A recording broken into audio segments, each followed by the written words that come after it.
નમસ્કાર, મારું નામ તપન દવે। આજરોજ પરિવાર સાથે સોમનાથ દાદાએ દર્શન માટે અમે ગયા હતા। દાદાના દર્શન થયા, સરસ મજાની અમારા ભાગીદારો પરિવાર સાથે સરસ મજાનો ધ્વજારોહણનો લાભ મળ્યો। ત્યાંથી અમે દર્શન કરીને દ્વારકા જતા હતા। દ્વારકા જતી વખતે સોમનાથથી આગળ જતા જે પેલું ટોલ નાકું આવે તે ટોલ નાકે અમે જે બૂથ ઉપર આગળ ગાડી હતી અલ્ટો ગાડી, એની પાછળ અમે ગાડી રાખી અને ત્યારે એ ગાડી અમે રાખી આગળ અલ્ટોવાળા ભાઈને કંઈક વાતચીત ચાલુ હતી, રકઝક ચાલુ હતી, એટલે એનો કીધું કે આગળ રાખો। એટલી વારમાં અમારો વારો આવ્યો। અમારા પાસે ફાસ્ટેગ હતું। અમે સવારથી નીકળ્યા ત્યારથી ફાસ્ટેગમાં પૈસા કપાતા જ અમે નીકળ્યા છીએ, એટલે અમારી પાસે ફાસ્ટેગ ઓલરેડી હતું અને ત્યારે અમે કીધું કે ફાસ્ટેગ અમારું રેડી છે, પણ એ કે બીજા બૂથ ઉપર લઈ જાઓ। એ દરમિયાન અમે ગાડી રિવર્સ લીધી, મારી પાછળ બીજી અમારી ગાડી હતી એ પણ રિવર્સ લીધી।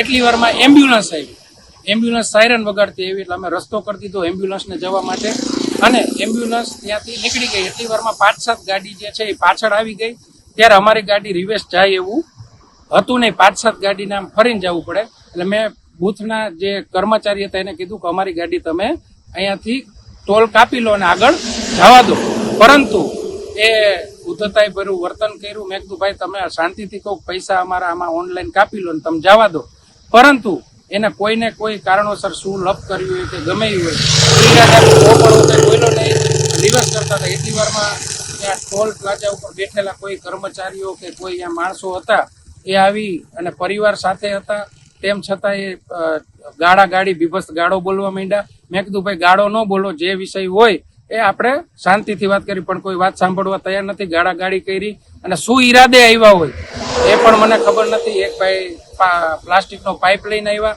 અને પાઇપ મારા ઉપર માર્યો, મારા માથાના અહીંયા ભાગે વાગ્યો અને આગળથી પણ પાઇપ જે પ્લાસ્ટિકનો હતો માર્યો અને અમારી સાથે જે ભાગીદારો હતા એમને કહેતા હતા કે ભાઈ તમે ઝઘડો ન કરો, જે હોય શાંતિથી વાત કરો, પરંતુ એ કોઈ માનવા તૈયાર નહોતા। એટલી વારમાં ગુજરાત સરકારના નાયબ મુખ્ય દંડક જગદીશભાઈ મકવાણા સાહેબ આવ્યા, એમની હાજરીમાં પણ જેમ ફાવે એમ બફાટ કરતા હતા, પરંતુ જગદીશભાઈએ કીધું, એસપી સાહેબને કીધું, પોલીસ આવી અને ત્યાં પોલીસ આવે એટલી વારમાં સ્થાનિક રાહદારીઓ મને મળવા આવ્યા અને એમણે એક જ વાત કરી કે આ લોકો અવારનવાર આવી રીતની દાદાગીરી કરી રહ્યા છે, તો તમે આના વિરુદ્ધ કડક કાયદેસરની કાર્યવાહી થાય એવું કંઈક કરજો। એવા લગભગ 8 થી 10 લોકો મને મળવા આવ્યા। ત્યારબાદ ત્યાં ડીવાયએસપી સાહેબ આવી ગયા અને એમણે મને કીધું કે આ ખૂબ આમનો ત્રાસ છે, પણ બહારના લોકો કોઈ ફરિયાદ કરતા નથી, ત્યારે તમે ફરિયાદ આપો તો અમે ફરિયાદ લઈ લઈએ। એટલે મેં કોઈ મારા જેવા બીજા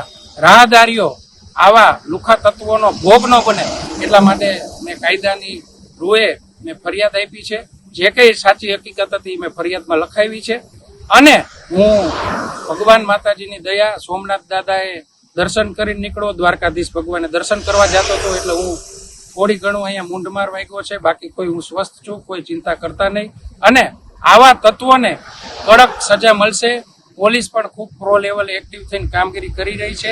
ન્યાયતંત્ર ઉપર પણ મને ભરોસો છે કે આવા લોકો જે છે એને શીખ મળવી જોઈએ અને આપણે બધાએ જાગૃત નાગરિક ક્યાંય ને ક્યાંય મૂંઝાયા વગર આવા તત્વો વિરુદ્ધ કાયદેસરની કાર્યવાહી થાય એના માટે ફરિયાદ કરવી જોઈએ। એ જ રીતે મેં ફરિયાદ આપી છે અને મને પૂર્ણ શ્રદ્ધા છે કે પોલીસ ખૂબ સારી કામગીરી કરી અને કાયદાનો પાઠ ભણાવશે।